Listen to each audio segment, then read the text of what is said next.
വക്കം പുതിയകാവ് ആനന്ദവല്ലീശ്വരം ക്ഷേത്രം. തിരുവനന്തപുരം ജില്ലയിൽ ചിറയിൻകീഴ് താലൂക്കിലാണ് വക്കം പുതിയകാവ് ആനന്ദവല്ലീശ്വരം ക്ഷേത്രം അഥവാ സുബ്രഹ്മണ്യ ക്ഷേത്രം സ്ഥിതി ചെയ്യുന്നത്.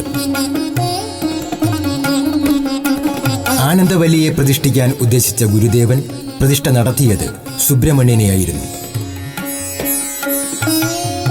പ്രതിഷ്ഠാ കർമ്മം കഴിഞ്ഞ് പുറത്തുവന്ന സ്വാമി തൃപ്പാദങ്ങൾ ഇങ്ങനെ കൽപ്പിച്ചു: ഇതൊരു വിദ്യാലയമായിട്ടാണ് ഉയരാൻ പോകുന്നത്, ക്ഷേത്രമായിട്ടല്ല.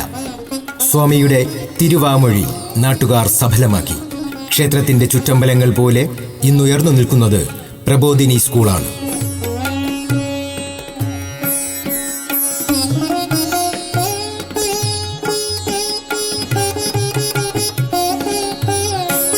ആയിരത്തി 888 ഗുരുദേവൻ വക്കം പുതിയകാവ് സുബ്രഹ്മണ്യ ക്ഷേത്രം പ്രതിഷ്ഠ നടത്തിയത്.